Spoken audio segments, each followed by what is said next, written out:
Hi guys, welcome to cine updates. Kamal Haasan గారు నటించిన తగ్ లైఫ్ చూసిన తర్వాత నా ఒపీనియన్ ఏంటంటే ఇది ఒక 2.5 గంటల సీరియల్లా అనిపించింది భయ్య. రివెంజ్ డ్రామా మూవీ అంటే నేనేదో పీక్స్ లో ఉంటది కావాలా అనుకున్నా సినిమా. తీరా చూస్తే మొత్తం గాలి తీస్తాడు. ఒక స్టోరీ ఉండదు, సరైన క్యారెక్టరైజేషన్స్ ఉండవు, సరిగ్గా ఎవరి యాక్టింగ్స్ ఉండవు, అంత చండాలంగా ఉంటుంది సినిమా. నేను ట్రైలర్ చూసి ఒక విషయం చెప్తాను. కమల్ హాసన్ గారు ఏజ్డ్ పర్సన్స్ తో యంగ్ హీరోయిన్స్ ని చేయొద్దు అంటున్నారని. మరి మీరు చేసింది ఏంటి సార్? ఇప్పటికీ నేను అదే అడుగుతున్నా, మీరు చేస్తుంది ఏంటి?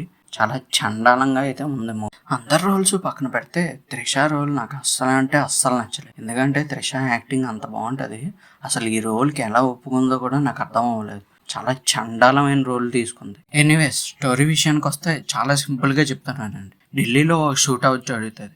ఆ షూట్అవుట్లో ఒక చిన్న కుర్రాడు తన ఫ్యామిలీని కోల్పోతాడు. ఆ కుర్రాడిని తెచ్చుకొని కమల్ హాసన్ గారు పెంచుకుంటారు. చివరికి ఆ కుర్రాడికి ఏం తెలుస్తుంది అంటే అబద్ధం చెప్తారు కొంతమంది, కమల్ హాసనే మీ ఫ్యామిలీని చంపేశాడని. దాన్ని రివెంజ్గా తీసుకుని మార్చుకోవడమే సినిమా అంతా. అంతకు మించి ఏముండదు. రీతువర్మ మెయిన్ క్యారెక్టర్లో నటించిన Devika and Danny web series విషయానికి వస్తే పర్వాలేదు బ్రో, చూడొచ్చు, దర్జాగా చూడొచ్చు.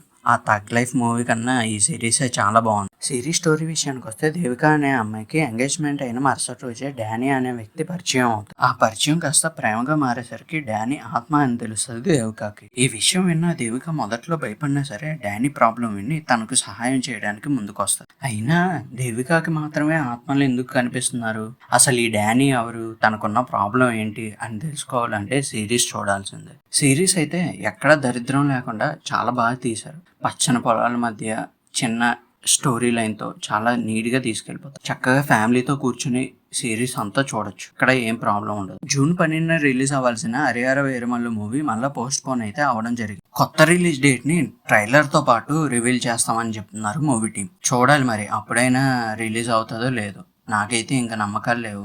రిలీజ్ అయిన తర్వాత ఈ సినిమా కోసం మాట్లాడుకుందాం. ఇంకా రవితేజ, కిషోర్ తిరుమల కాంబినేషన్ లో రాబోతున్న అనార్కలి మూవీ నిన్నైతే గ్రాండ్ గా లాంచ్ అవడం జరిగింది. ఈ మూవీ రెగ్యులర్ షూటింగ్ కూడా ఈ నెల 16 నుంచే మొదలవుతుంది. అంతేకాకుండా ఇందులో అశిక రంగనాథ్ ని హీరోయిన్ గా తీసుకోవడానికి చూస్తున్నారు మూవీ టీం. కిషోర్ తిరుమల ఈ సినిమాని వీలైనంత త్వరగా కంప్లీట్ చేసి వచ్చే సంవత్సరం సంక్రాంతికి రిలీజ్ చేయాలని ప్లాన్ చేస్తున్నారు. ప్రియదర్శి నటిస్తున్న కొత్త మూవీ టైటిల్ పోస్టర్ ని నిన్నైతే రివీల్ చేయడం జరిగింది. ఈ సినిమాకి మిత్రమండలి అనే పేరు పెట్టారు మూవీ మేకర్స్. ఈ సినిమా అంతా కామెడీతో ఉంటుందని చెప్తున్నారు. ఎన్టీఆర్, ప్రశాంత్ నీల్ కాంబోలో రాబోతున్న సినిమా కోసం 2000 మంది జూనియర్ ఆర్టిస్టులతో భారీ సెట్ అయితే వేసి యాక్షన్ సీన్స్ ప్రెజెంట్ చిత్రీకరిస్తుంది. ఇది మాత్రమే కాకుండా ఫౌజీ మూవీ కోసం RFCలో టింబర్ డిపో సెట్ అయితే వేసి ప్రభాస్ మీద కొన్ని సీన్స్ అయితే షూట్ చేస్తున్నారు.